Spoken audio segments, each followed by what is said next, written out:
नमस्कार, श्री स्वामी समर्थ. शुभ सकाळ. तर कालचा व्हिडिओ आहे हा, काल सकाळचा. तर श्रेयाचा डब्बा बनवून द्यायची घाई होती ते, तर मग सर्वांनाच मी बटाट्याची भाजी बनवलेली होती.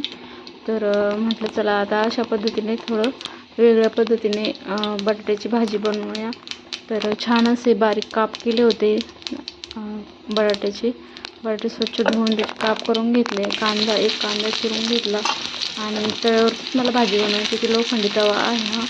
तर त्यावरती छान असं तेल टाकलं आणि तेल गरम झाल्यानंतर मग त्यामध्ये जिरं मोहरी टाकली आणि कांदा टाकला. तर कांदा छान असा तळत आलेला होता. तर इथे बटाटे पण चिरून झाले होते माझे. तर अशा पातळ कापा केल्या होत्या मी, बटाटे असे पातळ करून घेतले होते. आणि इथे कांदा छान तळत आलेला होता. त्यामध्ये हळद टाकली थोडी आणि थोडं तिखट टाकलं आणि ते मिक्स करून घेतलं, छान असं तळू दिलं. आणि त्यानंतर मग बटाट्याचे जे काप होते केलेले ते टाकून घेतले आणि त्याला छान असं परतून घेतलं. खूप छान लागते अशा प्रकारे केली भाजी, तर तव्यावरती खूप छान लागते. तर त्यामध्ये थोडं चवीपुरतं मीठ पण टाकलं होतं आणि भाजी शिजायला ठेवली होती. त्यानंतर मग सकाळचे कामं झाले. तर मग थोडं म्हणजे बाकीचं काही मी दाखवलं नाही.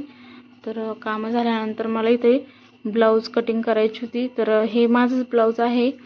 तर खूप दिवसापासून साडी आणलेली होती घरात, पण बाहेरचे ब्लाऊज देता घरचं ब्लाऊज तसेच राहतात. त्यामुळं म्हटलं आता आपली पण ब्लाऊज शिवूया. तर हे मला प्रिन्सेस कट ब्लाऊज शिवायचं होतं. म्हणजे मी कधी साधे, कधी प्रिन्सेस कटचे, कधी कटोरीचे असे शिवत असते. तर हे प्रिन्सेस कट ब्लाऊज होतं आणि गोपीबाया शिवायच्या होत्या, मला पहिल्यांदाच शिवायच्या होत्या. तर खूप सारे गोपीबायाचे ब्लाऊज मी बाहेरचे शिवून दिले, पण मला आवडत नव्हते घालायला. पण आता म्हटलं एक दोन एवढ्या म्हणजे बाया शिवतात तर आपण पण शिवून बघूया. तर हे माझं गोपीबायाचं ब्लाऊज होतं. तर माझे इथे कटिंग करणं सुरू होते. अस्तरची केली मी आणि मी एकदाच पेपर कटिंग करून ठेवत असते. सर्वांचीच जे माझ्याकडे ब्लाऊज शिवायला आणतात त्यांची मी अगोदर पहिल्या वेळेस ब्लाऊज कटिंग पेपर कटिंग जर करून ठेवली तर तीच तशीच गुंडाळून ठेवत असते. आणि दुसऱ्या वेळेस जर ब्लाऊज आले तर मग त्यावरती ठेवून ब्लाऊज कटिंग करत असते. तर आता इथे माझी पण तशीच आहे. मी पण तसंच पेपर कटिंग ठेवली आणि ती नंतर मग आता मला ब्लाऊज शिवायचं आहे. तर मग मी ते अस्तरवरती ठेवून ब्लाऊज कटिंग करून घेतली. तर दरवेळेसच पेपर कटिंग करा आणि अस्तरवर पण येते मला डायरेक्ट. पण कसं होतं, अस्तर थोडं कमी असल्यावर ब्लाऊज पेपर कटिंग केली तर असं व्यवस्थित ठेवलं जातं. आणि डायरेक्ट अस्तरवर करायचं म्हटलं तर अस्तर खूप मोठं लागतं. त्यामुळं मग असंच पेपर कटिंग करून ठेवत असते. आणि माप पण पुन्हा बाहेरचे कस्टमरचे बी असंच करत असते. पुन्हा माप टाका, कट करा, म्हणजे ब्लाऊजरची माप टाकायचा वेळ वाचतो. त्यामुळे असे पेपर कटिंग करून ठेवली तर मग डायरेक्ट अस्तरवरती ठेवून कटिंग करून घेता येतात. तर असं खडून आखून घ्यायचं अगोदर आणि त्यानंतर मग कटिंग करून घ्यायची. तर छान असं पर्पल कलरचं ब्लाऊज होतं. नरम साडीवरचं ब्लाऊज होते. हे मागच्या वर्षी घेतलेली साडी आहे. तर त्यावरचं ब्लाऊज आत्ता शिवून चाललं. 8-9 महिने झाले असतील, त्या 9-10 महिने.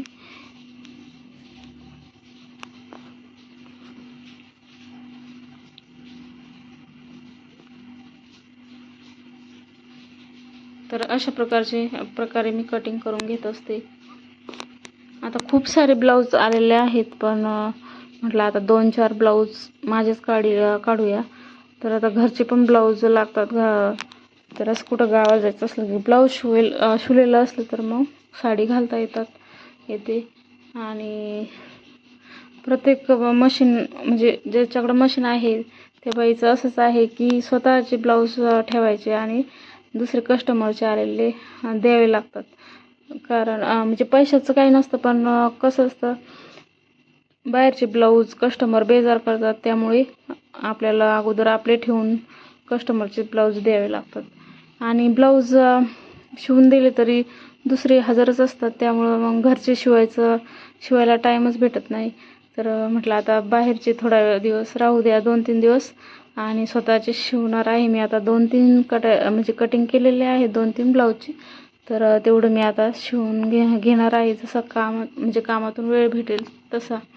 आणि दररोजचे 2 ब्लाऊज काढत असते मी, कस्टमरचे असो किंवा घरचे असो. कारण घरातले पण कामं असतात, यूट्यूबवर व्हिडिओ टाकणं. तर माझ्याकडून 2 ब्लाऊज होतात दिवसभराचे. आणि जास्त सारखं बसलं तर ते म्हणजे कंबर पाठ पण दुखते, त्यामुळं मग मी जास्त सारखी बसत नाही मशीनवरती. तरी ते जे गोपीबाई ब्लाऊज आहे त्याची मी बाहीची मापं घेतलं होतं.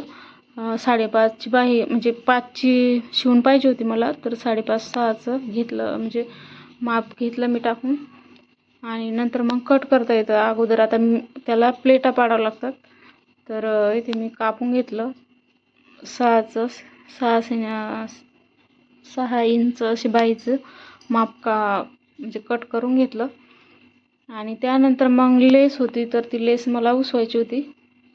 तर लेस उसवली. आणि नंतर मग जे गोपीबाई म्हणजे मी जी गोपीबाई तयार करणार आहे, तर त्याला नंतर लावायचं आहे ते लेस. तरी ते प्लेटा पाडत होते मी. तर अशा प्रकारे अर्धा इंचवर प्लेटा पाडून घ्यायच्या आहे. तर अशा प्रकारे पीस कट करून त्याला प्लेटा पाडून घ्यायच्या. इथे प्लेटा पाडून झाल्या माझ्या दोन्ही साईडने. आणि जे अस्तर आहे, बाही कटिंग केलेलं अस्तर, तर अस्तरची बाही तर ती ठेवून घेतली असं सरळ भागाकडून. आणि ती नंतर आतमध्ये फोल्ड करायची आहे.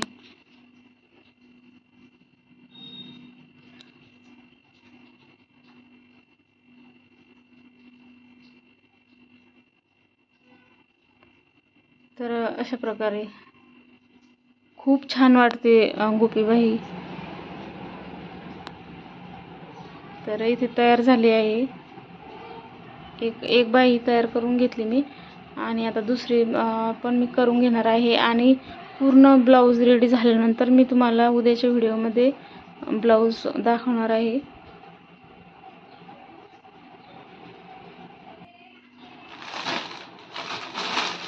साडी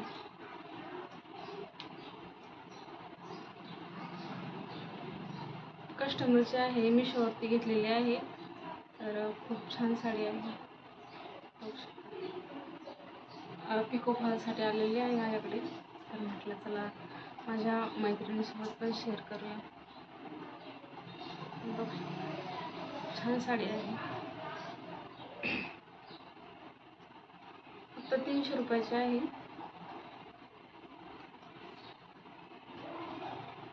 छान आहे.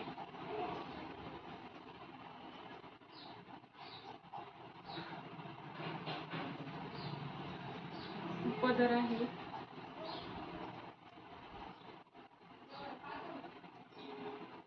आणि ब्लाऊज पीस असा म्हणजे सिल्वर टाईप अशा प्रकारचा आलेला आहे ब्लाऊज पीस. तर खूप सुंदर साडी आहे कॉटनची.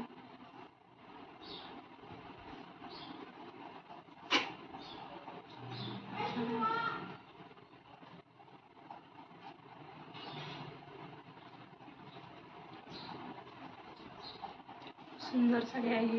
ज्याला घ्यायची असेल, नवीन असेल माझ्या चॅनलवर तर सबस्क्राईब करा, लाईक करा, शेअर करा. आणि आजचा व्हिडिओ कसा वाटला तुम्हाला ते मला कमेंट्समध्ये नक्की सांगा.